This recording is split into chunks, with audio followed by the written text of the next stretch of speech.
Hello everyone, welcome back to Beyond the Veil Tarot and Astrology. My name is Candice Marie. Thank you guys for joining me. I'm going to be your astrologer this week, and this is the astro weather for the week of October 5th through the 12th, 2025. Major headlines: Mercury is entering into the sign of Scorpio. We're going to talk about what that means, what to expect, and give you guys your tips and tricks to kind of navigate this intense week ahead. Don't forget to give me a thumbs up if you like this video. Consider sharing on your socials or with other astro-minded friends. Also, please do leave me a comment below and let me know how you're feeling with this week's vibes. And subscribe to the channel. Click the bell button so that way you're alerted as to when I have new videos. I'm here every Tuesday, Thursday, Friday, and Sunday, trying to make sense of what's going on in the cosmos. Oh boy, I'm actually kind of excited for this week. I like some of the aspects, believe it or not. I'm kind of digging the full moon and the themes of transformation. So if you guys want more insight as to what that means, follow along with the other videos. Some of the stuff that I'm going to be talking about today has already kind of been peppered into some of my channel. So if you guys are looking for insight on this up and coming full moon in Aries, definitely check out the video that I have for that. And also, this is kind of like a part one. So we're going to talk about the transits for today, but we're also going to do a deeper dive to Mercury and Scorpio. So this is actually going to take you guys all the way up to what will be the Mercury retrograde that's going to be happening in early November. But something to keep in the back of your mind is that Mercury will retrograde next month, and it's going to retrograde back into Scorpio. So I'm probably going to do a part 2 video for sure. I've got you guys covered on that. We'll talk a little bit about what the Mercury retrograde from Sag back into Scorpio means. But yeah, we're gonna see actually Mercury coming into shadow pretty soon here. So if you guys want to get your Mercury retrograde stuff done in advance, you can. I think there's going to be some twists and some turns because when it turns retrograde in Sagittarius, it's conjunct Mars, it's in opposition to Uranus. There's going to be lots of changes. But do not fear. I love this Mercury retrograde because of the aspects that we're actually going to be seeing, from trines to Jupiter in Cancer, expanding our intuition, our homes and family. Good news also for the housing market. And we're also going to see trines that are going to be happening to the North Node in Pisces, also Saturn in Pisces. And at some point when Neptune dips back into Pisces, we will see Mercury trining that as well. So this is one you guys definitely want to work with. Anyway, join me this Friday if you guys have any questions or concerns. I'm going to be doing tarot readings live on the channel at 6 o'clock p.m. Central Time. That's 4 p.m. Pacific, 7 p.m. Eastern. Come get your cards read and hang out on Friday. It's always a great crew that kind of comes through there. But we're going to be talking all things relating to the week ahead. So this is for October 5th through the 12th, 2025. This week is all about intensity building up as Mercury slips into the fixed water sign of Scorpio. This is really urging all of us to uncover truths and navigate power dynamics when it comes to our thoughts and our conversations. We'll cover the weekly vibe in this video, the key transits, and I'm going to do a deep dive into Mercury in Scorpio part 1, along with your daily breakdowns, and then I'll give you personalized predictions for each and every one of the 12 rising signs for what to expect and how to work with Mercury in this sign. So in a nutshell, the weekly vibe feels kind of like peering into a shadowy mirror. I liken a lot of the Mercury kind of pre-shadow in Scorpio to that. Some reflective energy that we're kind of getting from Jupiter in Cancer. It could be very emotional. Some energy that we're going to be seeing that's also kind of vibing off of some of these placements like the North Node, Saturn, and even today's moon in Pisces. And it kind of reminds me of like a black mirror. Okay, not the show, but like a black mirror that can be used for divination. That if you're kind of staring into the abyss, you start to see images and things start to kind of form. Now, this is going to be reflective. This is going to be probing. We're going to feel like it's a bit edgy with Mercury entering into the sign and squaring off with Pluto. Kind of a preview of what is to come with our Scorpio season that'll be happening in October. I do think that conversations this week can turn very serious. Secrets can be kind of bubbling up and our mental focus can sharpen. But we can also start to see kind of shadows and hidden motives and unresolved issues that are coming to the surface with this transit. Now, the full moon in Aries packs a punch. It always does. This will be a fiery kind of kick, really pushing for bold releases or confrontations. This is a full moon that was actually seeded earlier in the spring of this year. That was a solar eclipse in Aries. So if you guys think back to what's been kind of brewing since then, this one is going to pack quite a punch. Ruled by Mars, in conjunct or quincunx Mars, and we've got Mars in Scorpio. So it's very art of war kind of vibes. I do think that this full moon really is kind of bringing up, where we really can benefit from leaning into some of the softer aspects. So, we're going to see Venus, obviously in Virgo, coming into a sextile with Jupiter in Cancer. So that could bring us a little bit of grounded optimism and some better relational harmony. Obviously, we know Venus is still not totally thrilled being there, and she's still pretty close to a conjunction with the South Node. So Sunday feels to me like something's just not quite hitting its mark, right? The food that you thought that you wanted, or the purchase that you made, or the relationship that you're kind of in, there's something that just feels off. So that's kind of how the week starts. But I do think that overall, this is going to be a week that's about transformation, and that is going to come through some kind of opportunity to tap into our intuition and also really focus on truth seeking. Just watch for tension in power struggles or obsessive thoughts that can be coming up with some of the Mercury aspects. And we really want to embrace depth without kind of getting lost in some of the drama. So the key transits for the week ahead is going to really kick off with the full moon that we're going to be seeing in Aries. That'll be on Monday, and that'll be taking place at 14 degrees. So if you have anything at 13, 14, 15 degrees of Aries, sun, moon, rising, or personal planet, maybe you happen to have those degrees in another cardinal sign like Cancer, Libra, or Capricorn, this is going to be a rather intense one for you guys. And obviously a full moon is like a lunation where the sun is opposing the moon. So the sun's in Libra, highlighting balance, diplomacy, relationships. The moon is going through, cardinal fire ruled by Mars. So this is highlighting tensions between independence and partnerships. Now it does bring emotional culminations. For some of us, it's going to represent, that we need to really release anger or frustration or agitation, or maybe that we are needing to tap into our inner warrior, be a little bit more assertive. And it can definitely spark impulsivity or conflicts if it's not handled mindfully. So Monday kind of kicks off with a bang. Now Mercury will be entering into Scorpio. A day later, it comes into a square with Pluto and Aquarius. Obviously, Mercury's kind of ingress into the sign really intensifies communication, making it more investigative. And then the square to Pluto is going to be adding those power plays, kind of digging for details, information, or manipulative dialogues that can kind of be coming up. So this is really forcing us to uncover things we didn't know. It's about kind of digging and getting the details, and it's also about confronting control issues. Mercury will be in a superior angle to Pluto, so it's about kind of purging and bringing all of that out to the collective, shining a light on the dark so that way we can wake up. Positive of the week is Venus is going to sextile, like I said, Jupiter in Cancer. So this is a short and sweet but harmonious aspect that is going to be bringing for a lot of us, I think, better emotional generosity, practical support in relationships, opportunities for nurturing and growth, or financial stability. So I welcome that. But just a couple days later, then we see Venus in Virgo then move into an opposition with Saturn in Pisces. So this is an opposition that creates friction between the more kind of like practical love and idealistic boundaries, themes of the two signs. And what's going to happen is that this is really leading a lot of people to kind of having a feeling of restriction or limitation in relationships. Some self-worth issues can kind of come up. There can be some tests financially and when it comes to our values. And it's really a time with that opposition that we have to kind of deal with something head on. What's breaking down Saturn and Pisces, where we don't have good boundaries, where we're not taking care of something, or where there has been something that's been kind of hidden. Now we start to see the repercussions physically, financially, and emotionally with Venus opposed Saturn. So for some of us, it can make us realize where we need to kind of build a better resistance. For some of us, it's also going to be a hard check with our finances and our relationships. So watch for that. So let's jump right into Mercury entering into Scorpio. We're going to see this transit kind of taking place first because, like I said, Mercury will go all the way through Scorpio. It's going to dip into Sag. It'll be in the first 7 degrees of Sag. Then it will retrograde back into Scorpio. So we're going to see this transit for quite a while. The first one is going to be October the 6th through October 29th, 2025. Then we will see Mercury retrograde back into Scorpio from November the 18th through December 11th, 2025.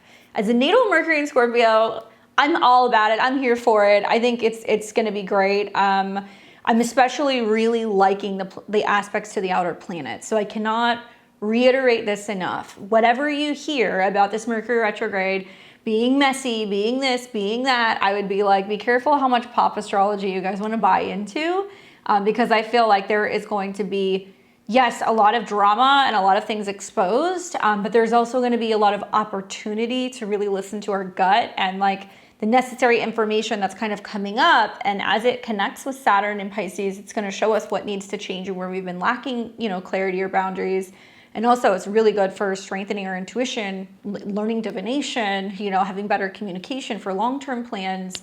And the trines to Jupiter means that if we are patient and we work through the Mercury retrograde kind of cycle, we might actually get lucky, we might be blessed. So a lot of it's going to be touching on, obviously, Mercury and Scorpio kind of themes. So in a nutshell, if you happen to be a Gemini, a Virgo, or a Scorpio rising, this is going to be impacting you the most because it's either going to be moving into your sign, Scorpio and Scorpio risings, or it's going to be changing signs if you happen to be a Gemini or a Virgo rising.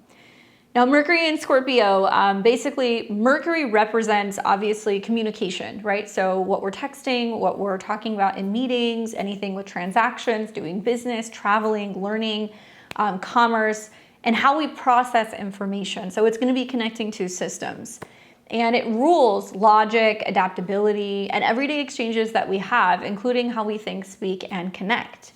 So in astrology, Scorpio is the 8th sign of the zodiac. It is fixed water, which means it's a little stubborn. It holds the energy of that particular season, traditionally ruled by Mars as well as Pluto. So this is a sign that really focuses on transformation, intensity, depth, secrets, power. But Scorpio is also a sign that's about regeneration. So it has connections to anti-aging, it has connections to fertility, it has connections to healing and kind of transforming, like the phoenix. But it's also a sign that deals with the occult. So it'll be interesting to kind of see some of the secrets and the things that are kind of coming up. Secret plans, secret societies, secret kind of financial wheelings and dealings, I think are going to be a part of this particular transit. And, Scorpio is a sign that is associated with emotional extremes. Things like, trauma, fear, frustration, anger, hostility. That is a very kind of Mars-Pluto realm. But Scorpio also deals with shared resources, so things like taxes, inheritances, debt, loans, as well as intimacy and anything connecting to vulnerability and transparency, and life and death cycles and probing beneath the surface. So you're going to hear lots of talk about some of these topics over the better part of like the next 2 months. Now, Mercury and Scorpio, when we see this transit, Mercury becomes like hyper laser focused, right? And there is like this sense of Mercury kind of peering beneath the surface when it goes through this particular sign. So it's kind of peeling back the hidden layers of life that not everybody sees. And you may not have Mercury in Scorpio, Mercury in the 8th house, but what's beautiful about the transits is that we can kind of see what's going on collectively and we can tap into that energy. We can use those kind of transits to maybe give us some hidden strengths or abilities that we would not typically have.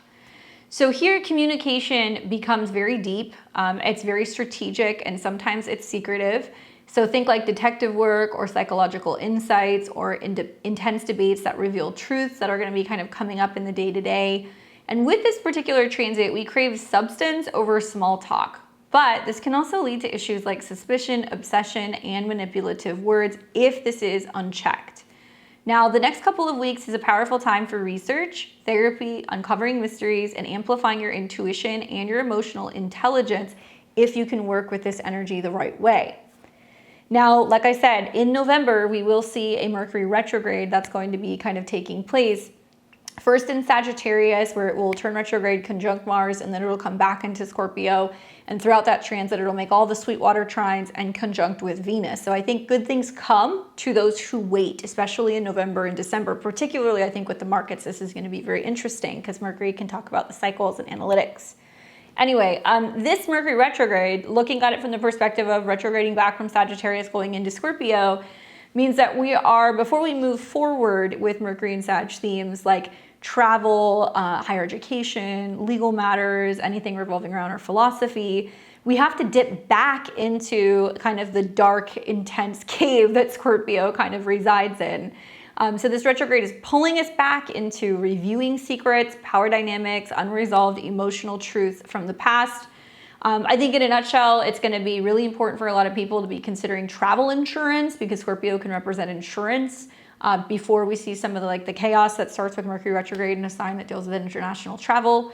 I think a lot of people are going to be reevaluating or reassessing their debt or their loans, or they're going to be trying to figure out how they can pay off college loans, or we're going to be seeing lots of themes revolving around whether or not there's going to be debt forgiveness. I also think that this is a time where a lot of people who are going through or considering going through kind of court battles or legal issues, they can use this as a time to negotiate and kind of settle things out or mediate before feeling like things have to actually go forward in that direction. So obviously take your chart into consideration, know where these retrogrades are taking place. But, Mercury going through here really means that it's time for us to kind of go back and look at where some unresolved emotional truths in the past need to be dealt with and what we actually learn from, that kind of unearthing of that stuff. Now, the dates of the Mercury retrograde in Scorpio/Sagittarius are actually going to start on November 9th, 2025, and it's going to go retrograde all the way until the 29th. And the shadow period is actually going to be starting on October 21st, 2025, and it'll start at around 20 degrees of Scorpio. So if you have anything around 18, 19, 20, 21 degrees Scorpio, sun, moon, rising, or a personal planet, definitely pay attention. Because when the Mercury shadow starts, it's going to happen with Mars, and it's going to be really prominent for a lot of you guys. Now, Mercury is also connected to the South Node in Virgo. Obviously, at the beginning of this transit, we're kind of seeing that, Venus is just now separating from the South Node. Obviously, Virgo deals with health systems, work, habits. I've been telling y'all for a long time, I was like this month or kind of September going into October, lots of job changes, lots of people either going back to their old job, people getting laid off, there being furloughs, all of that stuff. And so I think the conversation is going to be shifting with the South Node in Virgo into, well, how is this impacting people who have 401ks or retirement accounts? Is there going to be lots of talk about changes going on potentially with Social Security or Medicare? Are people having to kind of scramble to figure out insurance coverage? Are they having to change something about their health and their providers? Obviously Virgo. And I think there's going to be lots of discussion revolving around people who potentially are reinstated. What's the deal with back pay? Are people going to be going after, legal cases, trying to kind of get that money, or are they going to be reinstated with the back pay willingly? And are there benefits and all of that stuff going to be given to them as well? But Mercury rules Virgo, and I think this is really highlighting where with the South Node being there, we're releasing old patterns, okay? Unhealthy habits, anything that could also be, kind of negative patterns of overworking, being super self-critical, where we're experiencing criticism and, maybe there's too much perfectionism kind of going on in communication. So this transit is going to kind of be like a karmic nudge where it's letting us let go of mental habits that no longer serve us, and it's really favoring deep intuitive depth over nitpicky details. In a literal sense, I think a lot of people, because Scorpio is a psychological sign, might find that they're well, I'm changing therapists, or there's something shifting about what's going on with my health and my habits because I'm having a breakthrough in therapy, or I'm doing some grief therapy or some trauma therapy. And getting to the core of why we have some of the habits and the tendencies that we have, and being able to uncover, what the root issues of that is, and how to actually resolve it, heal it, so that way we can have a healthier kind of lifestyle. So I think we'll see a lot of people that'll either be opting to go to therapy who haven't gone in a long time, or they're opting to kind of go back, or there's changes with their process of how they're kind of healing stuff emotionally. We also see that Mercury is connected to Uranus and Gemini. This is going to be brief, basically until about the beginning of November, because Gemini is another mercurial sign. And then, Uranus will retrograde back into Taurus. But for right now, that connection to Gemini really feels like there can be some unexpected twists or ideas that are somehow connected to tech or communication disruptions. We could see some changes going on with the direction of tech, AI, computer softwares, and some fluctuations in overall values of companies. We can also see that there can be, major kind of innovative or rebellious thinking that can be coming up that can bring erratic messages or sudden revelations during the transit because of that connection to Uranus's kind of unstable nature. Now, what you want to watch for while Mercury is in Scorpio is intense conversations, right? Things that are going to be exposing secrets or showing you where there is kind of truth slipping out or where there's power imbalances. Yes, you can see obsessive thoughts, but you can also see through the awareness of that, we're moving away from paranoia in our dealings. We're moving more into kind of noticing the patterns and like the synchronicities, and we're becoming more informed and more intuitive. So it can be then very transformative, and it leads to you being able to have breakthroughs. Now, there is the potential for verbal conflicts when you see Mercury go through this sign, or manipulative tactics. And I would say this is going to be 10x during this transit, both because of a square to Pluto right out the gate and also a conjunction to Mars several times over throughout the pre-shadow and then the retrograde. So yeah, there can be a little bit more of us kind of feeling like, man, we got to bite our tongue, you know, but there can also be this sense of when something seems off and then you go and you do your due diligence to do your research or get your facts or get your receipts, there is going to be this sense of fulfillment and being like, ha, I found it, right? So if you have to be studying, doing research, if you're having to do anything that's about crowdfunding or, you know, raising money, investing money, learning more about, you know, divination, whether that's tarot, astrology, even finance and investments, this can be a wonderful way to better kind of channel some of that Mercury energy. Now, what you want to watch for, and I guess how to best work with this transit, other than kind of channeling it into research, you know, journaling about your feelings can be very insightful because it's private and Scorpio likes that. And it's going to be able to kind of make you realize where some of these feelings are coming up. Honest therapy sessions and practicing active listening, so that way you're not just jumping to conclusions and making assumptions. Maybe setting boundaries in intense conversations and using meditation to kind of balance some of the mental intensity with some of the emotional release. And I attribute a lot of that to the fact that we're going to see trines to the North Node in Pisces, trines to Saturn in Pisces, to help take time to reflect, and also maybe not counting our chickens before they hatch, both because this will be a retrograde, but also because some things are better kind of marinating and developing behind the scenes. And like, we're still visualizing things, praying for things. We're still waiting for certain things to come together. And like, we don't want to release it until we know that it's actually going to come into being. So a lot of this is very emotional, like emotional intelligence is very much, I think, Mercury in any of the water signs personally, but particularly I think Scorpio is going to be, because of that Martian Pluto energy, a little bit more dominant than Mercury in Cancer or Mercury in Pisces. And it's definitely, it does not mince words. Now, globally and personally, it's going to be a little different. So you have to look at your chart and see which house, obviously, Scorpio is in. But globally, I think this is going to amplify investigative journalism, okay? And some intense stuff. Scorpio deals with sex scandals. It deals with crime. It's going to be dealing with market manipulation. It's going to be dealing with anything in regards to kind of like the underworld and people going and getting the information and then trying to get it out. So we'll hear lots of things revolving around scandals and power structures, or breakthroughs in, you know, psychological or tech-related fields.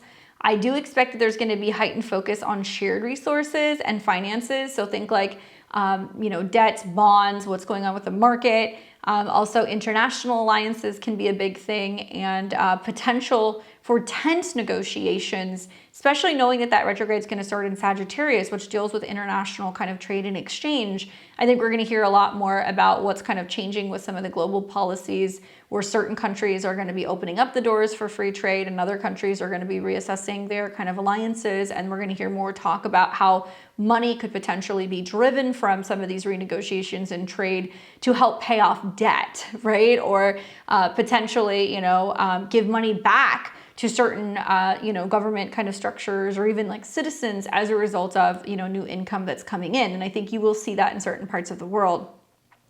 Now, obviously, if this is more kind of like personal, it's inviting introspection. So old wounds might surface for healing. You might also find that this is leading to stronger personal, you know, empowerment, and it's really about truth telling. And I do think that for many of us, this will sharpen our intuition and it'll make us less afraid to kind of speak the truth, especially when it comes to like relationships or our own personal decisions. And yeah, some of us will uncover, you know, truth, and it'll feel like, wow, okay, that was a betrayal. But we'll also, through the truth kind of coming up, realize, wow, okay, this was a hidden opportunity, or this was a blessing in disguise. But obviously Scorpio is a sign that's known for kind of stirring the pot, being jealous, and having control issues. Now, the effects are going to vary by chart, so it really depends on your level of self-awareness and also what aspects you have going on with the fixed signs or with Scorpio in your chart. Stay tuned to the end. I'll take you guys through the 12 rising signs, and we'll talk about my predictions for you. But I would like to talk to you guys, I think, about the most important dates to watch in the part 1 phase of the first kind of stretch of Mercury going through Scorpio. As a reminder, you can find all of the dates that I'm talking about, including the weekly astro weather information, in the description below. So click that. You can kind of click down there and you can see all of the notes for that. Or you guys check out my website. I do a personalized 12-month daily forecast that you can kind of get, that's going to be coming through your Apple Calendar, your Google Calendar, that'll actually integrate your chart with the daily transits and let you know what's happening in real time. Find that at beyondtheveiledtarot.com.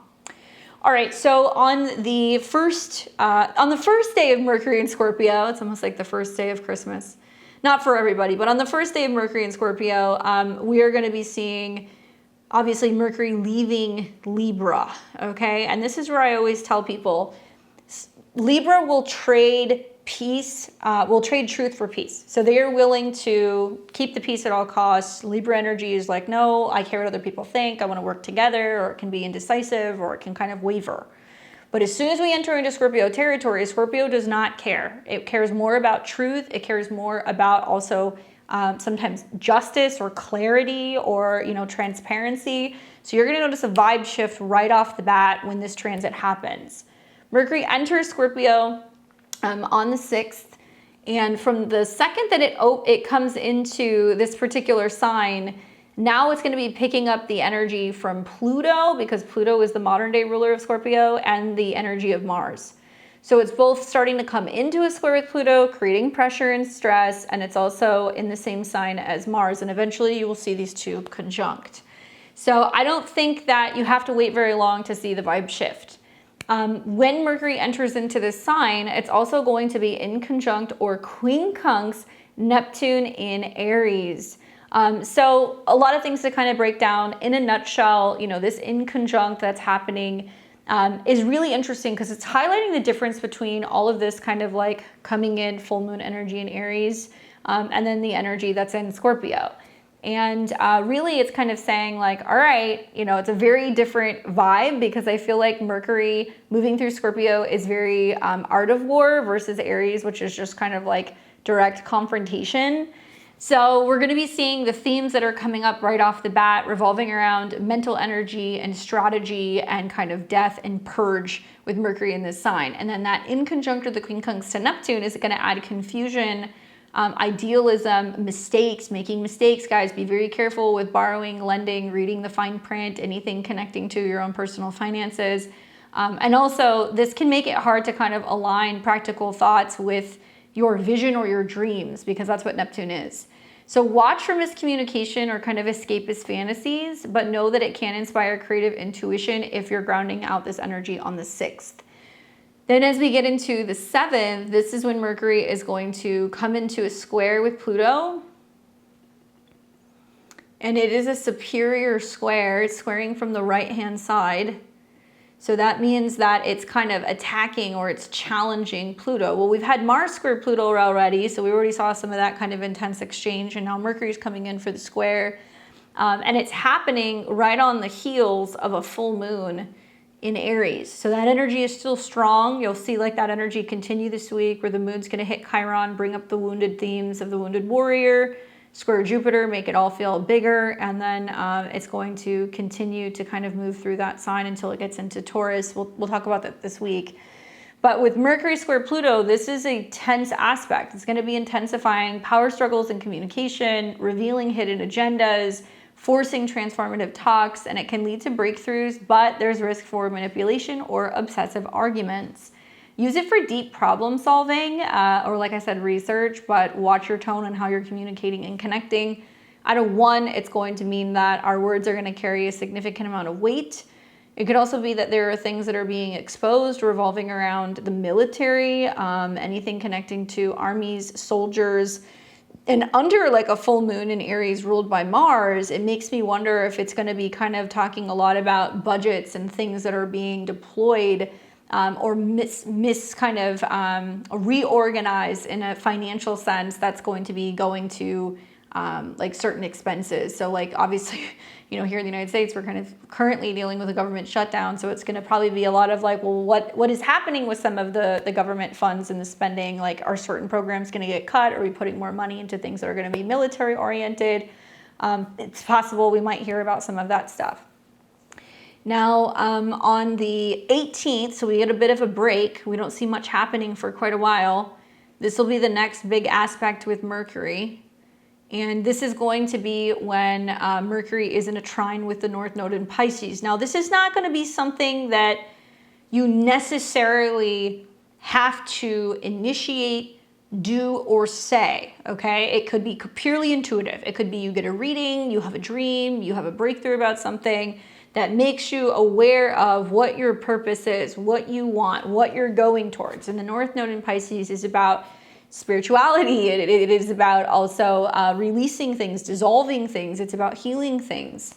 And when Mercury trines the North Node, it's a harmonious flow from the mind or the communicator to the destiny points. So it's encouraging compassionate, intuitive communication that aligns in some way with spiritual growth. Now, it's ideal for healing conversations, and it can mean that we also have inspired ideas that kind of advance our path. So watch for that. That is going to be really significant that day for communication. And it looks like it's at a 17, so it can be really great for artists, creatives, things that involve younger people, children, romantic kind of conversations as well. And then on the 20th, we are going to see Mercury then come into conjunction with Mars. Now, this is something I've talked about in a previous video. I'm going to keep talking about it because I think it's a really important part of like the Mercury retrograde kind of cycle.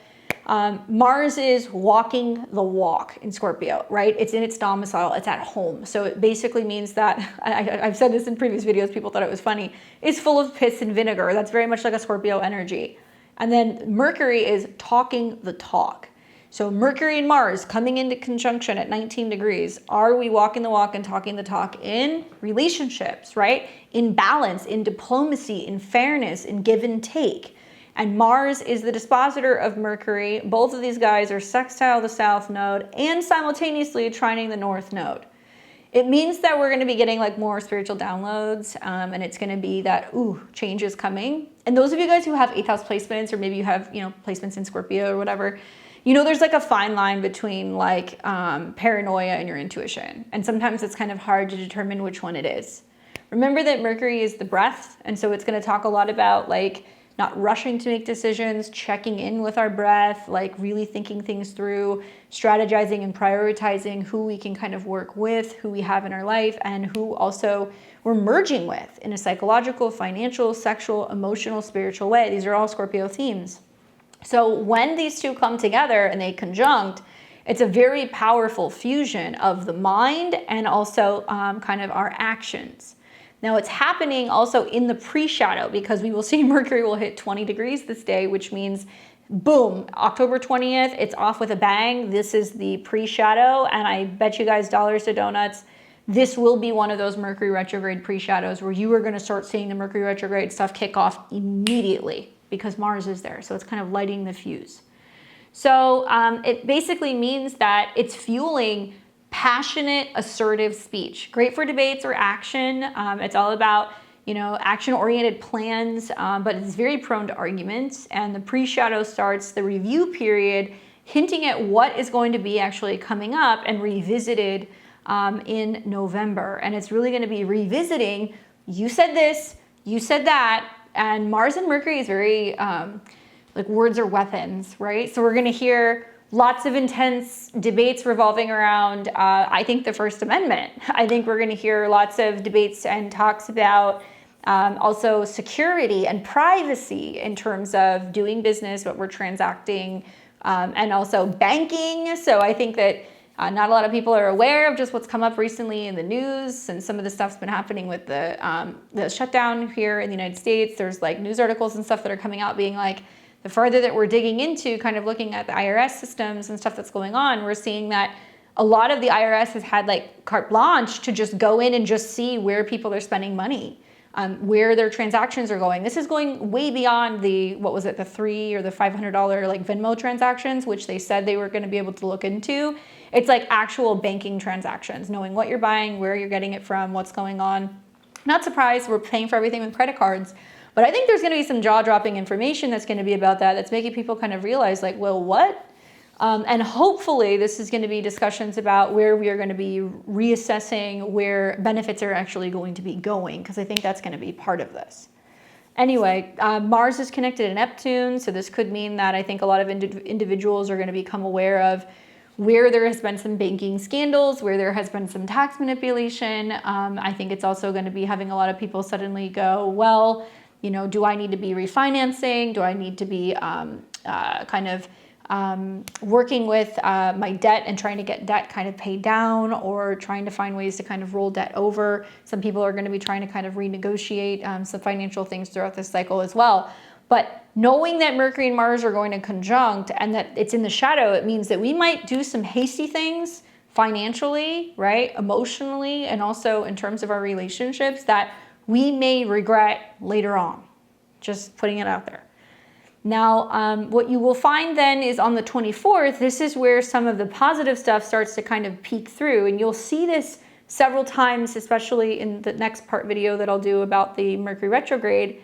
But Mercury is then going to start coming into a trine with Saturn, and then it's also going to start coming into a trine with Neptune. And the first planet it's actually going to trine will be Jupiter in Cancer. So this is 24 degrees, this is 26 degrees, this is 29 degrees.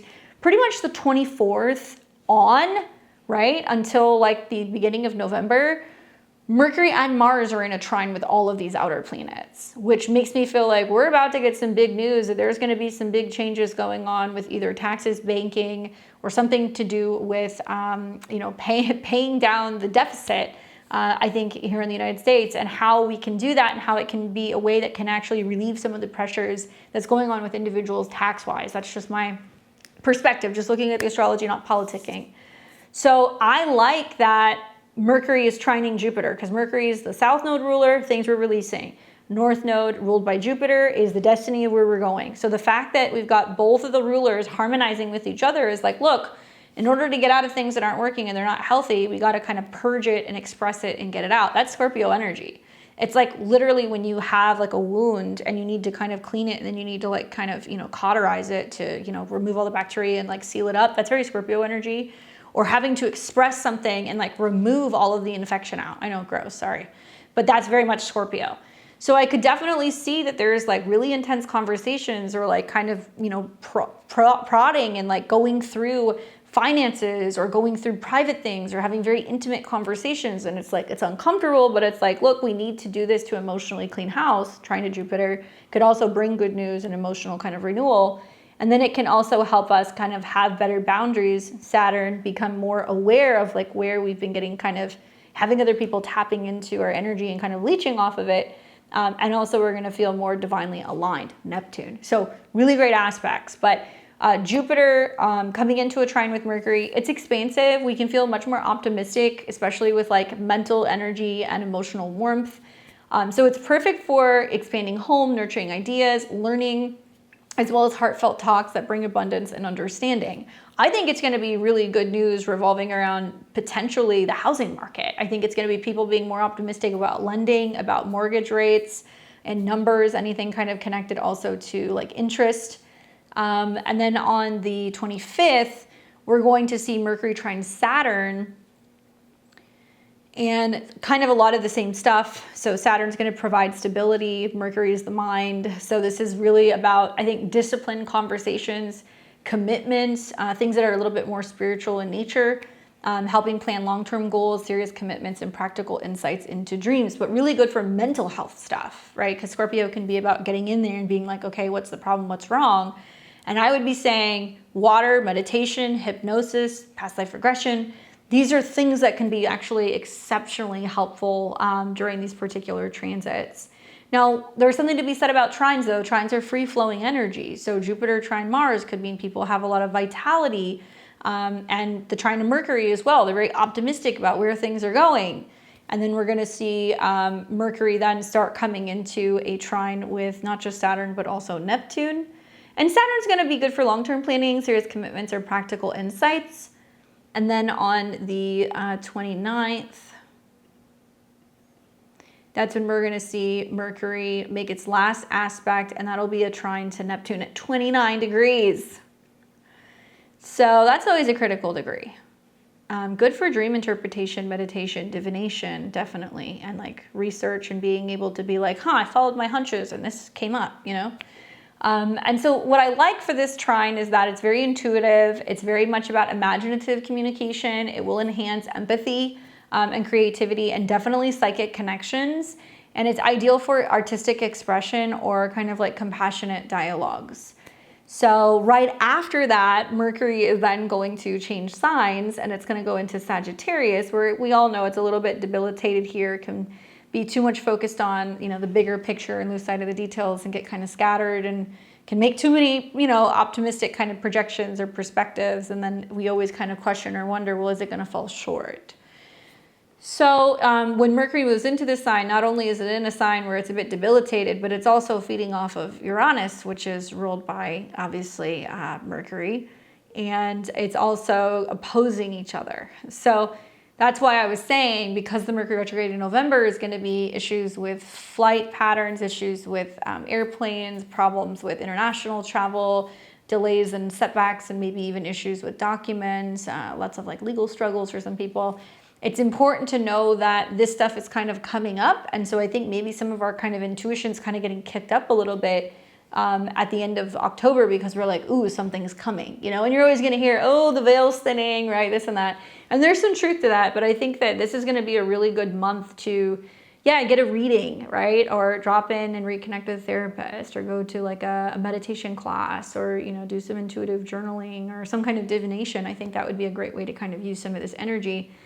But at the end of the month, yes, we're going to be feeling more adventurous, big picture thinking, but the opposition to Uranus is going to spark sudden disruptions. And we're also going to find that there's very kind of rebellious communications that are going on, and there's going to be some massive surprises. So as we get closer to that, I'll make a part 2 for you guys, and we'll talk about what the Mercury retrograde looks like. Just know that it's going to make a lot of those same kind of sweet aspects with the trines along the way. And unlike several conjunctions that Mercury is going to have with Mars, we're actually going to see when Mercury retrogrades, it's going to come into conjunction with Venus. So good things come to those who wait, especially those of you guys who are kind of watching what's going on with the markets. I think October and November is going to be extra sweet, and I think there's going to be an even bigger payoff that's going to be happening in November. All right, so let's get into the week ahead for those of you guys who are watching on Sunday the 5th. Happy Sunday. I hope you guys are doing well. Thanks for taking me along with you today. I know you guys are always telling me what you're drinking, what you're snacking on, what you're doing. So thanks for bringing me with you to clean the house, prep your food, take the kids somewhere, whatever it is that you're doing. Thank you to the Sunday crew. I love you guys. On the 5th today, we are really vibing out. And when I shot the video last week, when I was like, oh, Sunday kind of looks like a weird day, I'm still shooting this before Sunday, so you guys are getting this a couple days before I experience it. But how are we feeling with the moon conjunct the north node in opposition with Venus on the south node? I have felt this building the last couple of days. It's like nothing is just quite satisfying. It feels like everything you want is out of reach, or the things that you know that you really want, that you want to be indulging in, you know it's not good for you, or you know that you have to give it up, or there is like this feeling of just like longing. So that can be really kind of coming up for you guys this morning, in particular in the early morning. And the positive is that when the moon's going through Pisces, we want to rest, recuperate, we want to vibe out, right? Some of us are going to sleep more. Some of us are going to feel like we just want to be binge watching TV. Some of us are going to be doing spiritual work. And the moon is not only conjunct the north node, so it's saying pay attention to the events today because it's showing you where we should be going. But it's also coming into a trine with Jupiter in Cancer. So it can actually mean that we're intuitively navigating our home emotions and our family related things today. Or maybe we're doing some feng shui. Maybe we're organizing or purging closets. Maybe we are, connecting with family. Maybe we're doing some like ancestral work, right? That kind of stuff is very kind of Pisces 12th house. And the other thing that you guys are going to want to watch is that while this moon is going through Pisces, it's also in opposition to Venus. And that's that kind of like longing of like wanting more of something and kind of feeling like something is out of place. Now, Moon's going to continue to go through Pisces all day. Let me show you guys. And it looks like in the evening hours, so first we're going to get the trine to Jupiter, which is going to be around 2 p.m. Central Time. I'm here in Texas. And then we're going to start to see it work its way towards a conjunction with Saturn, which is going to be happening closer to the 8 o'clock hour on Sunday the 5th. And that's more quiet, retreating, taking time to rest and recuperate. And not some great communication stuff tonight, especially with like Saturn and the Moon, which can represent kind of more isolating, resting, and like reflecting, and not knowing or wanting to communicate well in relationships, the in conjunct or the quincunx to Mercury. So overnight, we will see the Moon shift into Aries, and overnight it will come into a conjunction with Neptune, sextile Uranus and Gemini, sextile Pluto, but we're going to miss a lot of that because many of us are going to be asleep, depending on where you are. I know we have people in all different time zones. So what you need to know is that the key transit for Sunday is that this is the Moon conjunct the North Node, really kind of saying there are fated, destined things happening that could be emotional, private, or things happening on the home front. And also that trine to Jupiter in Cancer can make us feel a little bit more warm and cozy. The daily vibe for Sunday is dreamy, but very introspective. And obviously there's like a touch of destiny with the Moon conjunct the North Node. So emotions today feel very expansive, but also grounded because the Moon is heading towards a trine, heading towards a conjunction with Saturn. Now, there's going to be some reality checks that might come Sunday night. This can lead to kind of feeling more inspired and kind of feeling like, okay, now we have clarity with what we must commit to or what we have to change. There can be some karmic connections that are happening on Sunday as well. So I would just advise you guys, lean into your intuition today, especially for decisions, and definitely nurture emotional bonds and avoid overcommitting under Saturn's weight this evening. You want to have a little bit more quieter downtime, or you don't want to feel restricted. And definitely pay attention to your dreams or do some meditation or something like that tonight that's reflective for clarity. Now, the Moon will keep moving. It will come through Aries, and looks like very early morning hours it'll conjunct Neptune. And then when we wake up on Monday morning, we're coming into what's going to be the full moon in Aries vibes. And the Moon in Aries is very different than when it's in Pisces. It's almost like Sunday we are getting rest and preparing for like some of the battles that might be kind of going on Monday. Obviously the Moon in Aries is leaving that conjunction to Neptune, and it's starting to come into an in conjunct or a quincunx with Mars. And that's going to be like one of the last aspects it makes before we have the full moon, which is important because, like I said, Mars is very much associated both with Aries and with Scorpio, but it's very art of war. So there could be a lot of things where we're getting our feathers ruffled on Monday, but we don't exactly know what's the motive or what's the purpose or like what's kind of like happening. And I think a lot of the emotions that come up are coming from other people with the Sun opposition, but also things that are kind of been lurking beneath the surface that finally kind of come up and they get kind of purged out. So the key transit is actually going to be, other than the full moon, which will happen, Mercury's ingress into Scorpio. So that's going to happen around 1 p.m. And then we are going to see the moon go through Aries. It'll continue to move, and then it's going to start coming into an opposition with the sun. So this will be the full moon at 14 degrees. So if you have anything around, and this will be kind of the late evening hours, so depending on your time zone, it's going to be really late on the 6th, very early on the 7th. But if you have anything around that 13, 14, 15 degrees of Aries, pay attention. This is going to be obviously impacting you. I did a video on that, so check it out. This full moon to me feels very fiery and very feisty. You're going to feel it all day Monday, and guess what? It's going to keep on kicking on Tuesday until the moon changes signs.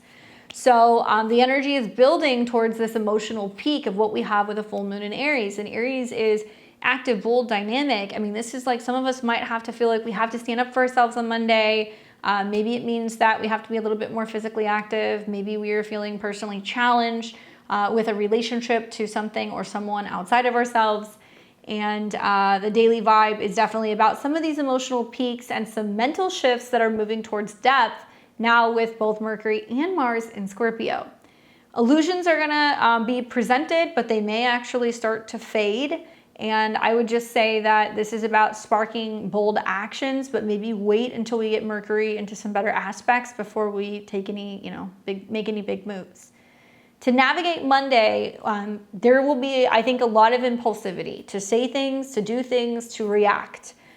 Be careful and try to kind of channel some of this energy into something that's going to be productive release. So like I said, exercise, writing, journaling, getting odds and ends done, right? Aries is the individual. So this is a day that's like, okay, create a list, work off that list, get things done. And yeah, it might take you away from people or pleasures or other things, but it's really giving you the energy to figure out what you need to get in order. Just don't make any rash decisions under the full moon's intensity. All right, this is then going to take us into Tuesday, the 7th. And like I said, this is a full moon that's going to keep on kicking, because when we wake up first thing in the morning, that moon is still in Aries, and it's approaching not only a conjunction to Chiron, but a square to Jupiter in Cancer. So that's going to be like bringing up wounded emotions, feelings, issues revolving around isolation, head wounds, sinus issues, allergies, headaches, things like that. And anything that deals with like heat, right? Mars is heat. So while Mars and Mercury are in Scorpio, I think that we're going to be seeing that there's a lot of people who are getting very heated because of some kind of news that's coming up or something that's like being exposed. And, remember that blocked emotions or things that we're kind of holding on to can actually materialize as us having like some kind of pain or illness or wounds. Obviously not for everybody, but still. Then when the moon is coming into a conjunction with Chiron, it's also going to start squaring Jupiter, which is going to make everything feel bigger. And that's pretty much happening all day. So Tuesday, in many ways, I think is almost more intense than the full moon, because you've got the Mercury-Chiron conjunction, the square to Jupiter, you've got Mercury square Pluto. It's like, and people are going to be like, wait, I thought the full moon was over. We will also see that the moon is in conjunct or quincunx Venus. Okay, so the first house, or like Aries-ish, is about the body, versus like the 6th house or Virgo energy is going to be about health. I have had so many clients over the last 2 weeks who have been like, I am so sick. I have a cold that won't go away. I have an ear infection that won't go away. My kids have been out of school repetitively. My partner is sick, or I'm working from home. Like, just doing a temperature check. I mean, I know that it's cold season, but I look at this and I'm like, man, there is definitely some stuff where there could be some people really feeling under the weather with some of these aspects. And like Mars and Mercury in Scorpio is, get out the negative emotions, write it out, speak it out, do what you got to do, purge, detoxify, clear out heavy metals, clear out the digestive tract. This is a really good time for fasting, or a really good time for detoxing, purging things that are literally toxic. That's what Scorpio is about. And Scorpio is about the reproductive organs. It's also about the bowels. So I kind of feel like with these aspects, some people might notice that they're like, wow, I've been eating too much of this, or I've been worrying too much about that. And it just kind of brings something up. Now, I think that the key transit is not only that Mercury is in Scorpio, but now it's coming into that square with Pluto. So this is not a great communication day on Tuesday. Some people are going to feel pressure. They're going to feel that there is some tension, or that they're kind of under the gun, or they're being put in the hot seat. And this is obviously tense because it's a square. So it's tense, but it's also revealing. And this is about wounds surfacing today for healing. And you're going to see that there's power dynamics in play, but overindulgence or relational mismatches add friction. That's the moon coming into a square with Jupiter in Cancer. To navigate Tuesday, wear a helmet. That's all I have to say. And definitely confront issues directly, but try to do it compassionately. And be mindful, people are going to be a little overly emotional. They're going to be reactionary. Set boundaries in conversations to prevent manipulation. Focus on healing. And don't be going through people's stuff. Going through phones, going through text messages, going through documents, following your gut or your intuition. If you want to be Nancy Drew, you're going to find some stuff that's definitely going to validate what you were thinking, but you're going to get pretty pissed off in the process. This would be a really good day to just dig in and focus on doing research and finding ways to kind of keep that kind of Scorpio mind busy. But I think this could be a day where there is some major news that's dropping, especially with Mercury's connection to the South Node. So I think it's going to be a lot of like, wait, how much money was being spent on this? And, you know, in the global scale, we could see some major disclosure about, expenses and like where money is going or how it is being allocated. In our personal lives, it could mean that there is some really intense discussions with people where it's kind of like, you're like, okay, well, how is this impacting my benefits if I'm no longer, you know, employed, or, you know, negotiating back and forth, you know, trying to get a bill paid, or dealing with debt, or dealing with debt collectors, having some intense conversational issues with partners about expenses and like how much money they're spending versus how much money you're saving. You're going to see that stuff that's going to be coming up. And that's part of the overall kind of Mercury retrograde, but also some of these other things that are getting triggered, where added relationship pressure is coming because of things that either aren't working, whether that's people or situations in a relationship. I would say that intensity is probably the strongest in the mid-afternoon into the evening until the moon is coming out of a square with Jupiter. And then things start to calm down slightly. But Mercury is going to be square Pluto pretty much all day. So that's going to take us now into Wednesday the 8th. And when we're waking up on Wednesday, moon is now in Taurus, which is generally a much better transit because the moon likes to be there. It's exalted there. The problem is that first thing in the morning, it's still coming off of it's coming off of a square to Pluto in Aquarius. We're also going to see the moon coming into opposition with Mercury, which is going to create a lot of tension with communications and also finances, and it's going to oppose Mars. Watch the markets. I think that there's going to be some stuff where it's going to be like, unless you're primed and ready, like if you're somebody who's trading or like you're buying or you're selling or whatever, like wanting to hop online on Wednesday and be like, oh, I want to buy something, but now I have to wait for a transfer, right? A lot of people are going to get agitated that they can't get money on and off of something quick enough, that they can't get an exchange to, you know, validate an account or a card, that they're having issues, you know, transferring something on or off, or that something gets shut down, right? Watch for that.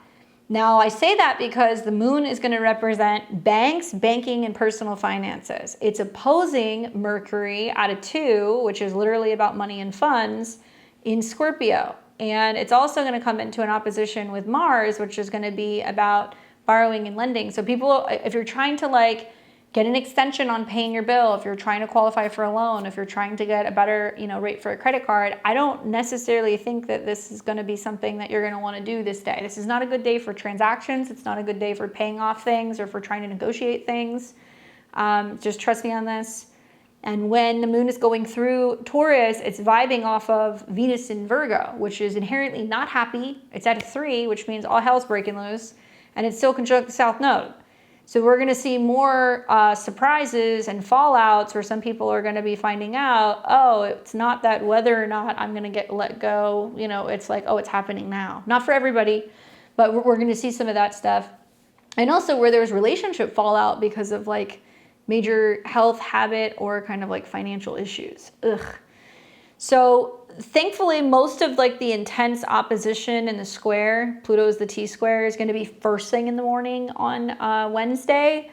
Starts to ease up a little bit, but the last aspect that the moon has to make is it still has to come into an opposition with Mars. Okay, so that's going to be right around here. So that'll be in the evening hours at an 11. And it's not quite trining or aspecting anything else. And Mars is connected to Neptune, and it's also connected to Mercury. So I think there's a lot of like financial conflicts and issues with back and forth with resources on Wednesday. So also not the best day for like trying to negotiate that stuff. Basically, the only saving grace is that Venus this day is sextile Jupiter.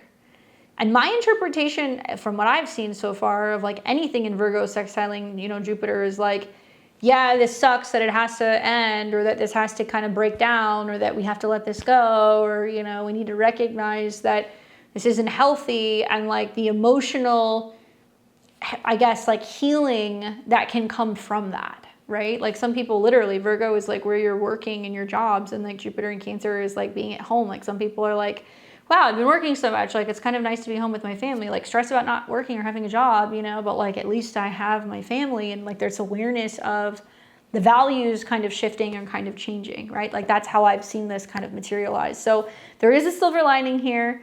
Obviously, Venus making that nice aspect to Jupiter, short and sweet, does enhance some of the themes of what's kind of going on with the Taurus moon. But watch for some conflicts, some heated, financial stuff, or some intensity, some conflicts that can be happening here over, is it a good thing? Should we have to be doing that? Should we have to be cleaning this out, or making these changes? And I think that on Wednesday, the vibe is just, it's grounded with the moon in Taurus, but it's intense. And we've got a lot of fixed energy in the skies now, making Pluto the focal point of the T-square. So fixed signs are very stubborn. There's going to be this clash with the deep thoughts of Mercury and Mars in Scorpio, and the opposition to the moon in Taurus, and people are going to get kind of moody about some of the financial fluctuations. But the Jupiter Venus sextile brings nurturing opportunities and emotional abundance. To navigate Wednesday, seek stability in your routines. That could be, what you're eating, how you're working, what you're doing for your workout, being in nature, working with aromatherapy, grounding exercises is good for Taurus, and embracing supportive relationships for growth. Just avoid some of the power struggles by focusing on practical wins rather than trying to feel like you have to force things. Now, this is going to take us into Thursday, which will be the 9th. And the moon is still in Taurus, but it's making some decent aspects today now. Now we're going to start to see the moon get a little bit of support. So off the bat, the moon is in conjunct or quincunx the sun in Libra. Both of these are ruled by Venus. And I think we're really starting to feel the Venus coming into opposition with Saturn. So that might start to kind of peak up now, where we're feeling stretched or limited in some way. And we're also going to see the moon trine the south node in Virgo, trine Venus, sextile Jupiter, and sextile Saturn. Okay, so it's getting some support. To see the moon make some kind of aspect to Venus is actually really great. So Thursday's like the first decent day. Like get your rest in on Sunday, because it's going to be nonstop until you get to Thursday. Now, with the inconjunct of the quincunx, it just might mean that, there's something a little disjointed about relationships and values, or money and relationships that can be kind of coming up. And the day for me feels very practical with some of the moon sextiles and some of the trines, particularly like getting finances, getting your diet, getting your work in order. Like these can be things that you could be doing that are very kind of grounded in earthly Virgo Taurus things. And this is really easy flow with past habits and service-oriented energy. But there's adjustments that are being made because the moon is moving, and the moon is going to sextile Saturn in Pisces. And basically this means that there's adjustments that are going to be needed, and spiritual grounding supports some of our long-term physical or financial goals. This is a good day with the moon trine Venus in the south node, I think, to release outdated patterns gently. Like we can be like, okay, I can make the budget adjustments. Okay, I'll stop eating this, All right, I'll be making sure that I'm, changing that when it comes to my habits or my routine. Like change is going to come a little bit easier with some of these aspects. And then the sextile to Jupiter is saying it could benefit you emotionally, it could benefit your home, it could benefit your family. Sextiles to Saturn means that if you believe it, it'll actually stick. So Thursday is a good day to just release stuff, invest in self-care or helpful tasks, and align your actions. I think also with like destiny for steady progress, because, Jupiter rules the north node. So we are taking practical steps forward using our intuition to kind of figure out what feels good, and our emotions are going to kind of be a gauge for the changes that we need to make this day. Now this will take us into Friday, which is the 10th. So let's go through the day. Actually, before we get to the 10th, let's go through the 9th. So you'll see the sextile to the north node right off the bat. You're going to see the sextile to Jupiter, which is going to happen in the early afternoon, and then the trine to Venus. So you're going to kind of see that basically lunchtime until about early evening. That's when you're going to have the best kind of working aspects.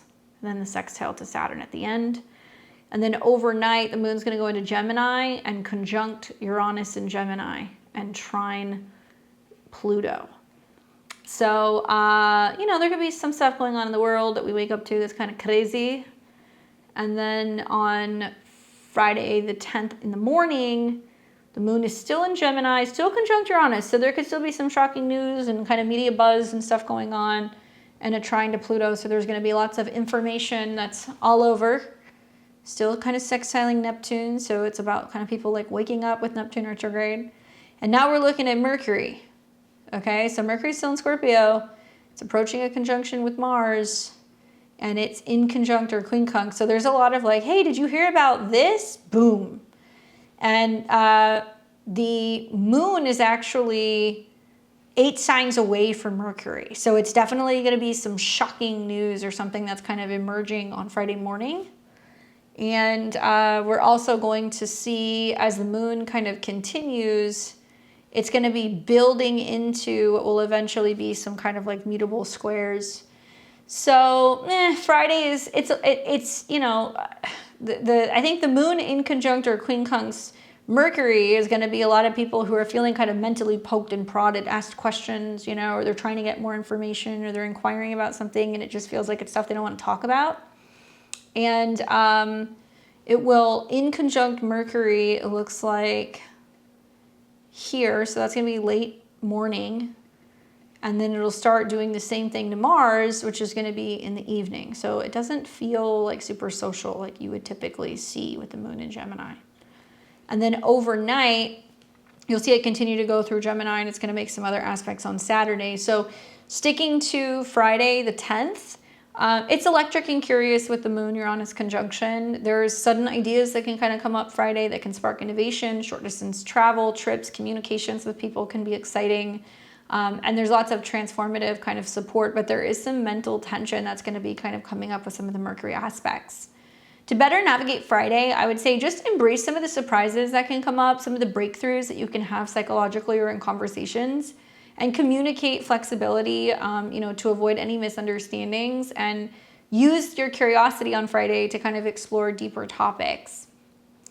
Now, on Saturday the 11th, when we wake up, the moon is still in Gemini, and it's actually very early in the morning, squaring the north and the south node. So Saturday morning is a very fateful day. And at a 17, it's going to be when it comes to creativity, children, drama, leaders.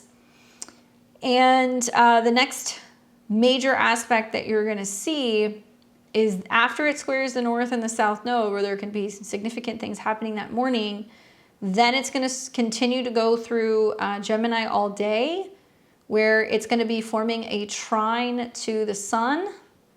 So I actually like Saturday for like socializing, getting out of town, you know, planning travel, connecting with friends, having conversations with partners, like having social things. Like Saturday's the best day for that.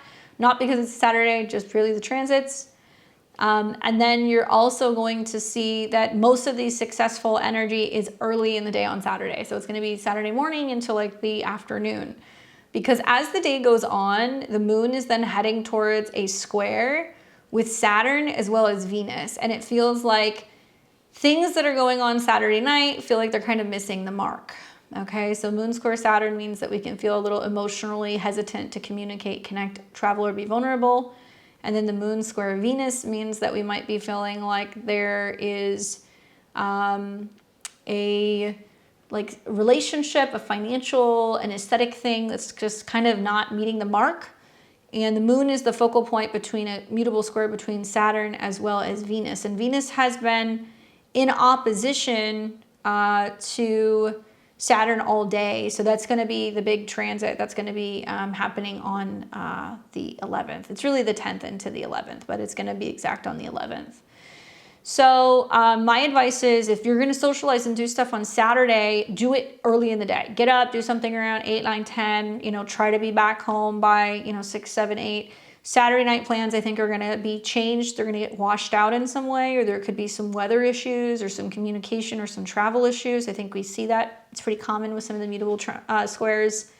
And this is ruled by Mercury. So it's saying some of the breakdown is Mercury things. And Mercury at a 7 is, yeah, don't have the funds, don't have the time, you know, not ready to talk about it. Like people not wanting to kind of talk about why certain events are changing or why they're not able to kind of like be around. So I would say on the 11th, the Venus-Saturn opposition, is really, really significant. This is another reason why I feel like I would be careful with relationships or, you know, major social events or major financial decisions or commitments. You have Saturn at a 26, Venus at a 26. This is a Taurus degree. I think we're going to start hearing increasing news that's connected to the banking industry, that's connecting to stuff involving digital wallets, digital transactions, international transactions, stuff that's also connecting to the bond market is very like Taurus-y. And obviously Venus in Virgo is like what hasn't been working or what's not healthy or the problems we're having in relationships. And it can be about the service industry, the food industry, you know, food and beverage. And the opposition to Saturn means that we're having to kind of confront the fact that, you know, something's not clicking, something is not sticking. Now with Mercury square that, it means that we're going to get some news that's going to kind of counterbalance, you know, what we've been told, or it's going to be like a different narrative. And Venus-Saturn oppositions, usually you kind of see out in the news, it's like, well, you know, this company went bankrupt, or like this flopped, or, you know, oh, this, you know, really famous like relationship or celebrity, you know, they broke up, because it represents that kind of distance and the separation from Saturn.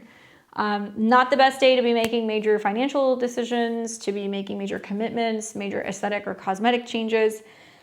Still, in spite of that, the moon does trine, you know, the sun.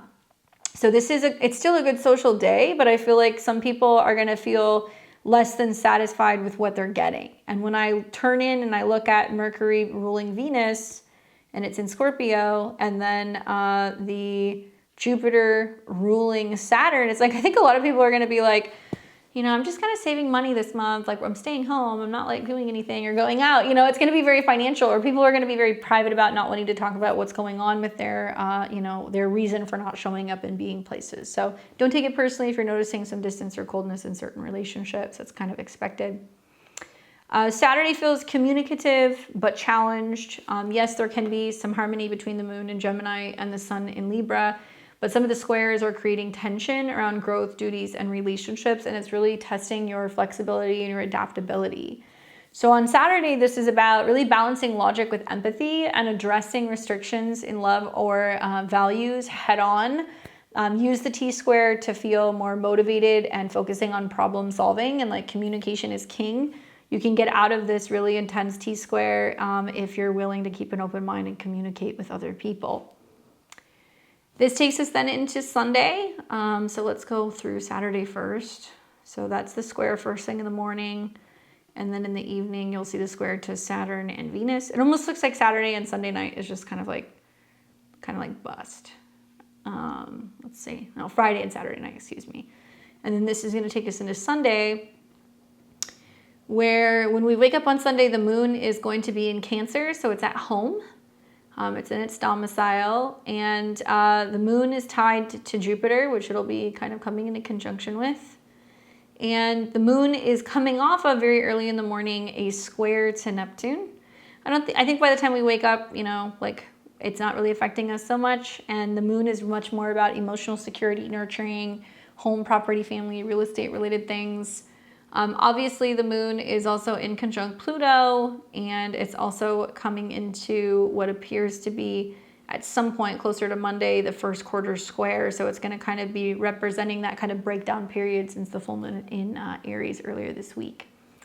Now, we will see that the moon will come into a trine with Mercury and Mars. So there's going to be this water trine that's kind of happening, which makes things very emotional, very sensitive, compassionate. The first trine that's going to be happening looks like it's in the evening, where emotions and intellect, where emotions and intellect are kind of tying in together. And then also the moon will start approaching a trine with Mars. So it feels really passionate and kind of connected. We are going to see that the big transit, I actually think, is going to be Venus hitting a 29 today. So let me do that. So now Venus is coming out of her opposition to Saturn, but right at the end of the evening, Venus will hit 29. So this is the same degree where we recently had the September 21st solar eclipse in Virgo, which was in opposition to Saturn and Neptune. Now Venus is coming out of an opposition with Saturn, reactivating that eclipse, So you're going to feel some of the same effects from the eclipse vibes that are coming back up. And obviously Venus is at a critical turning point. By the end of the evening, the moon is, starting to come into a trine with Mars. So it does feel people can be very emotionally motivated. They can feel open to change. Maybe it's change financially. Maybe it's change in terms of intimacy. Maybe they're reflecting on what's happened, over the weekend. But I think that this is a day to watch some of those eclipse effects. It's nurturing, but there can be some illusions because of that moon square Neptune right at the beginning of the day. And this is where emotional security is really seeking a lot of depth, and you just want to watch for where confusion can kind of arise in the morning. And that eclipse activation, I think, is really bringing up some of the Virgo themes of service, of health, of closure. And this is a day to really protect your energy with boundaries. I think this is about diving into intuitive talks for empowerment and reflecting on recent changes for better integration. And it might feel like more of like a at-home kind of day. So this is a day that's going to be more about kind of grounding, resting, kind of getting settled, and feeling a little bit more emotionally kind of safe and healed. So that is this week in a nutshell. Monday is going to be something else with that first quarter square, but we'll get into that. Everything always gets kind of dinged with Chiron in Aries, so there's always some pretty significant T-squares during these cycles. And at least we have, Venus going into Libra to look forward to next week. But for now, I want to talk to you guys about Mercury and Scorpio, and I want to talk about where this particular ingress is going to be taking place for the 12 rising signs. So what you're going to want to listen to is your whole rising sign for your chart. So you want to look at the 9 o'clock hour. I'm a Western astrologer. That's what I like to practice. And I do this from the whole sign perspective just to kind of help people understand, especially when we have an ingress or planets at 0 degrees, what the themes are of that particular transit is going to be for the next couple weeks. Keep in mind that as we get into October, we're going to come up against the Mercury shadow, and the area where Mercury is moving through right now will eventually be retrograded through. So you're going to have quite a bit of time between now and December to really work through some of the details and kind of clean up or correct or return back to or renegotiate things in that area of your chart.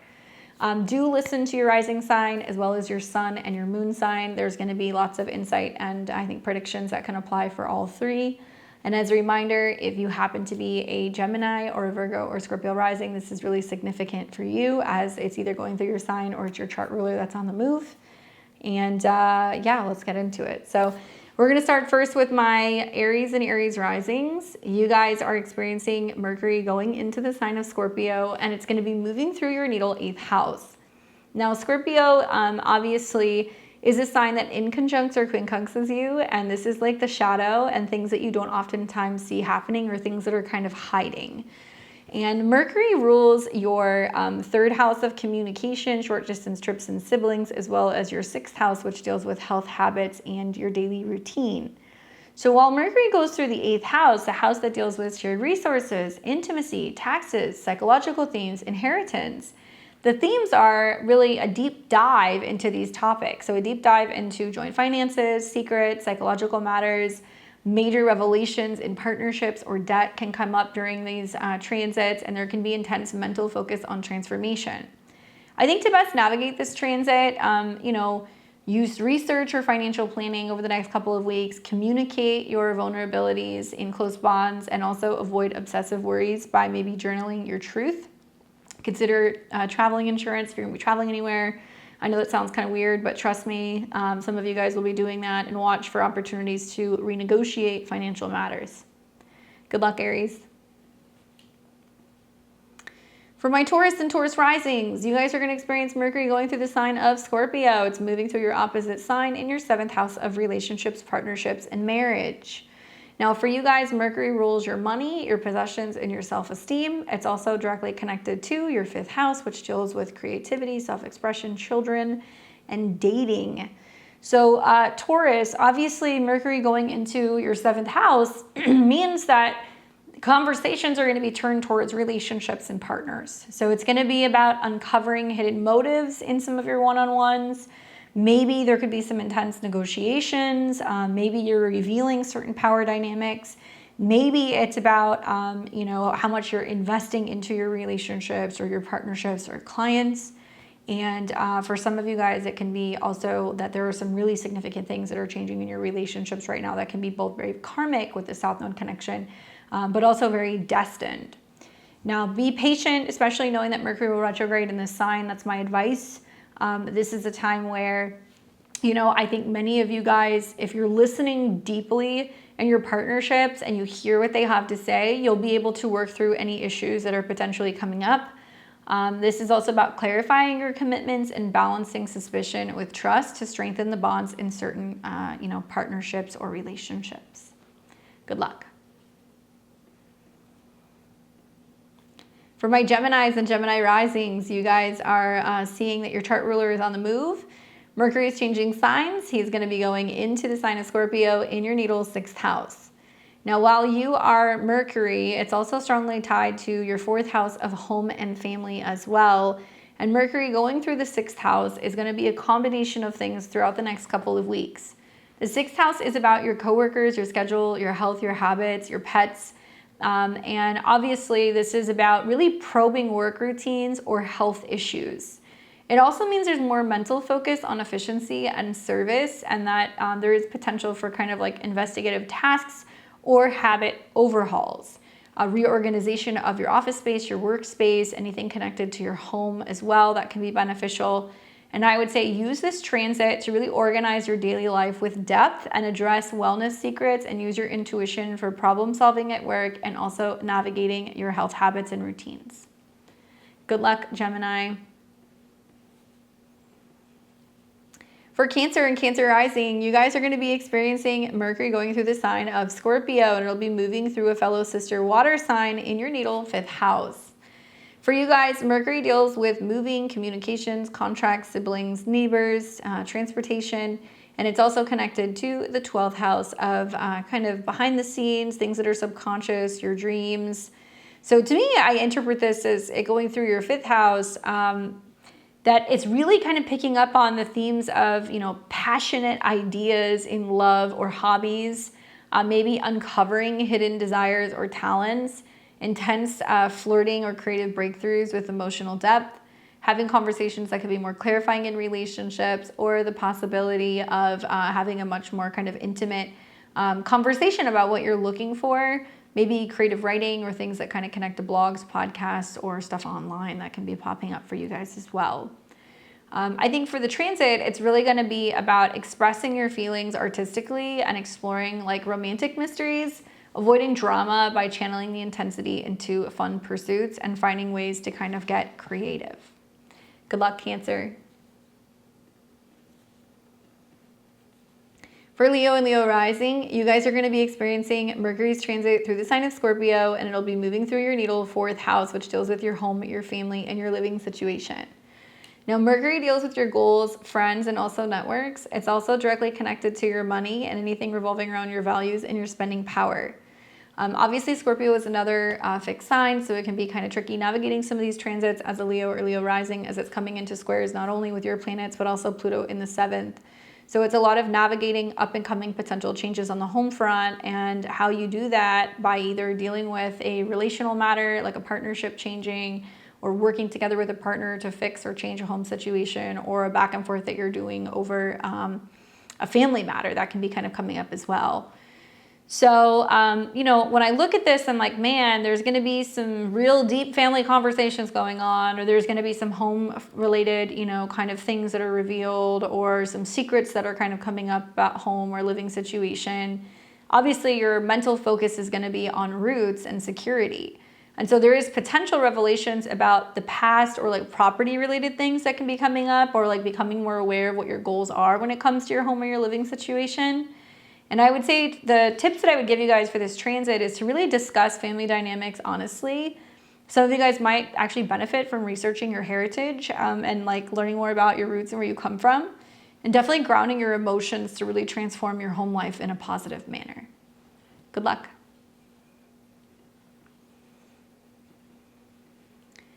For my Virgo and Virgo risings, what's up, Virgo? Mercury, your chart ruler, is changing signs. He is going to be moving through your 3rd house, which deals with communication, short distance travel, information, learning, you know, siblings, neighbors, all that stuff. And Mercury doesn't just rule you, it's also connected to your 10th house of career and your professional life as well. Really watch this transit, Virgo, because I feel like, for everybody, they're going to feel the Mercury-Mars conjunction, but Mercury is exceptionally strong here in the 3rd house because it is about the mind and communication, and obviously the South Node is in your sign. So I think it's giving like a lot of like Virgo and Virgo risings this ability to really tap into a way of communicating in a much more powerful manner. Sure, you could see things like intense learning or sibling talks, but I think that this is going to be bringing up probing conversations. I think it's going to be communication becomes more strategic. You're uncovering some kind of truth, or you have a conversation that makes you more self-aware. Maybe you're going to be planning some short distance trips. Maybe you're getting really serious about affirmations and like making yourself feel empowered. My advice for this transit is, be mindful of your words because they definitely pack quite a punch, especially when Mercury comes into conjunction with Mars. Signing legal documents, moving, signing leases, anything that's like financial in nature, like buying cars, buying houses, you have to really look at the fine print because in the 8th house, it does talk a lot about like what it's going to cost you and like conversations you're having with partners about finances. This could also mean that there could be some really significant breakthroughs in therapy or some kind of like healing modality throughout this transit where you become more self-aware and you're feeling more vulnerable and you're more open and you're willing to kind of heal. So yeah, sharpen words for impact, investigate curiosities, and balance analysis with rest, I think, to also avoid some mental burnout. Good luck. Libra rising, you guys are going to be experiencing Mercury going through Scorpio in your natal 2nd house of values, personal resources, and self-esteem. Mercury is tied to the 12th house of self-undoing, what's hidden and subconscious, and the 9th house of beliefs, philosophy, higher education, and traveling. So obviously Mercury going through your 2nd house, your mind is going to be on your money. And the themes that are kind of connected to this are going to be about financial detective type work. Maybe deep thoughts on self-worth or possessions, and major revelations about income or shared resources are likely going to be kind of taking place. Obviously, it is significant because it will be retrograding back into this space as well, Libra. So you're one of the signs that would really benefit from really thinking through any of your expenses and where money is going and what you're spending it on, and keeping the receipts and the tags just to be kind of on the safe side. I do think that this is really about budgeting with insight and affirming personal values and using more strategy when it comes to like money talks without like a fear-based mindset, because there can be this kind of phobia or fear of like, oh, what if it doesn't work, or what if it doesn't go through, or what if I miss the mark, and I would say you want to kind of tackle some of that stuff kind of head on. I also think for many of you guys, it can be funding things relating to travel or education, or if you do some kind of like international business or some kind of business behind the scenes, that could definitely be a theme here as well. And there can be some just subconscious stuff coming up about finances that you're kind of finally flushing out and dealing with throughout this transit. So definitely budget and be careful with Mercury and Mars coming into conjunction, because there can be some really impulsive things that you're kind of doing where you're spending money on stuff that you don't really need, but you're doing it because it's like Mars is burning a hole in your pocket. Good luck.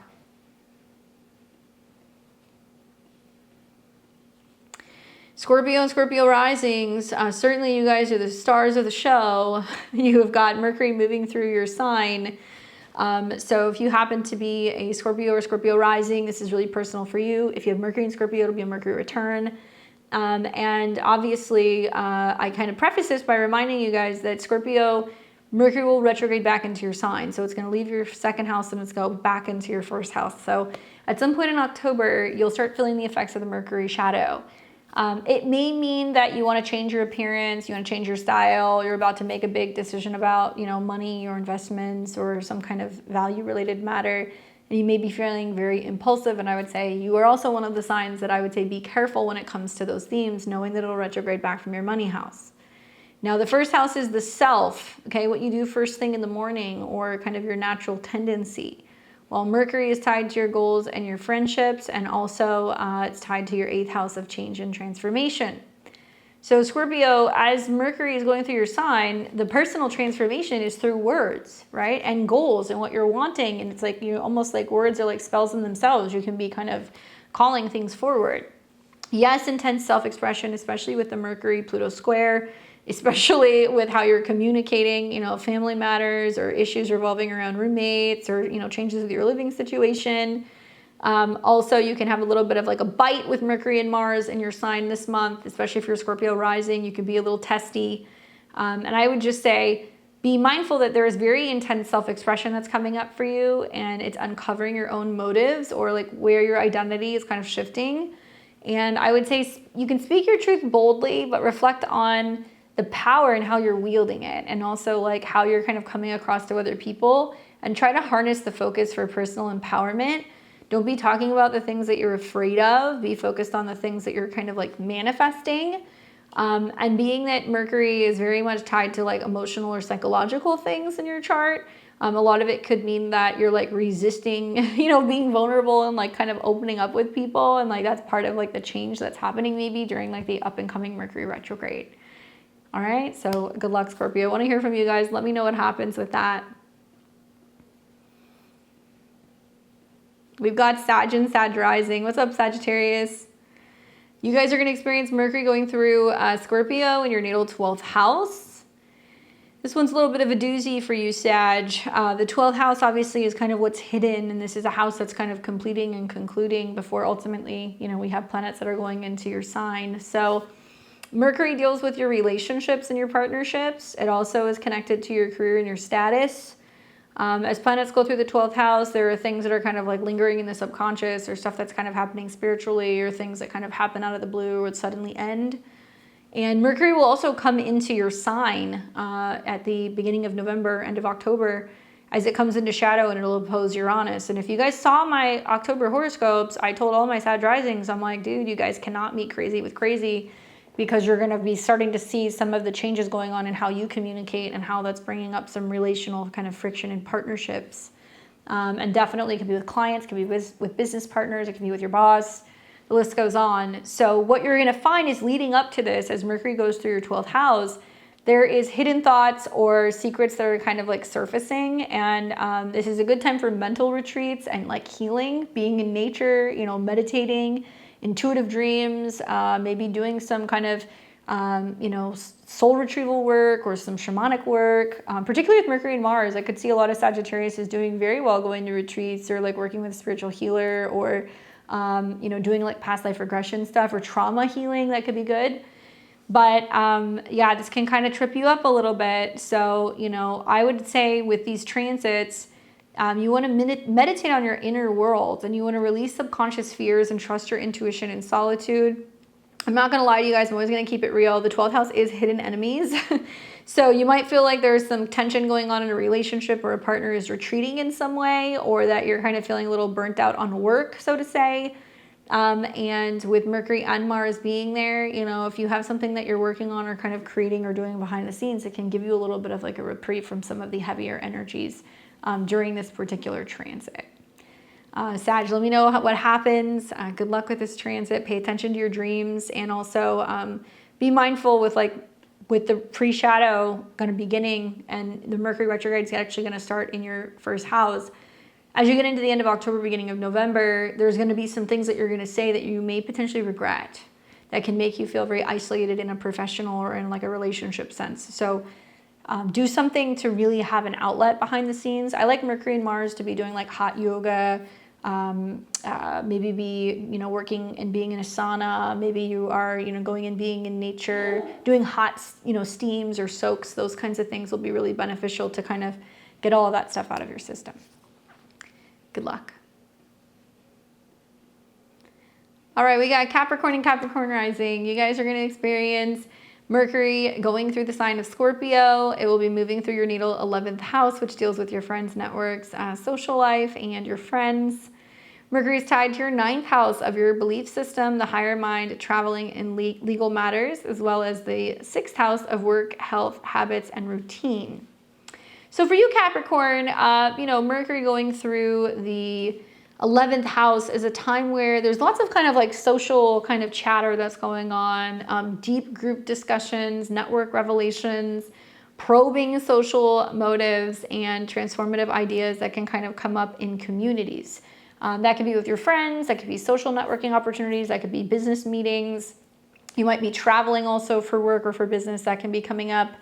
And I think really the key here is, to navigate this transit, it's about networking strategically, and you might find that you're uncovering alliances that you have with people, and there can be lots of depth when it comes to communicating with like-minded people or like collective goals or collaborative like events. Scorpio is a sign that's really friendly with you throughout this transit. It's going to trine Saturn. It's also going to come into a trine with the North Node. So it's really kind of helping you kind of get active and get social, whether it's in person or online. I think you'll see throughout this transit that it's giving you the opportunity also to kind of reconnect or maybe find better ways of kind of getting socially acclimated and getting more stable socially, like meeting your tribe. So yeah, network strategically. That's my advice. Focus on your goals and watch some of the action that's going to be kind of kicking up, particularly in your social life. I think there's going to be invitations to go and do things that can benefit you health-wise. It can benefit you in terms of your belief system, and it can also benefit you in terms of work. Okay? Good luck, Capricorn. For Aquarius and Aquarius risings, what's going on? You guys are having Mercury transiting through the sign of Scorpio, going through your natal 10th house. Obviously, in another fixed sign and squaring Pluto in your sign, you're going to get tested a little bit right off the bat. So hang in there. Know that Mercury is directly tied to other people's money, joint resources, taxes, inheritances, and change. It's also tied to drama, creativity, relationships that are more kind of like flings, having fun, children, younger people. So to have Mercury going through your 10th house, it means there's going to be some kind of dramatic conversations in regards to what's changing at work. It also means that your mind is on your career and that there could be much more intense career talks or public kind of like revelations. Maybe some power struggles can kind of peep up in regards to your relationship with certain people at work, particularly if you work with your children or if you have investors or if you have a business partner, it can get a little tricky. This is about, strategic planning for your career ambitions. Power dynamics and authority roles can come up.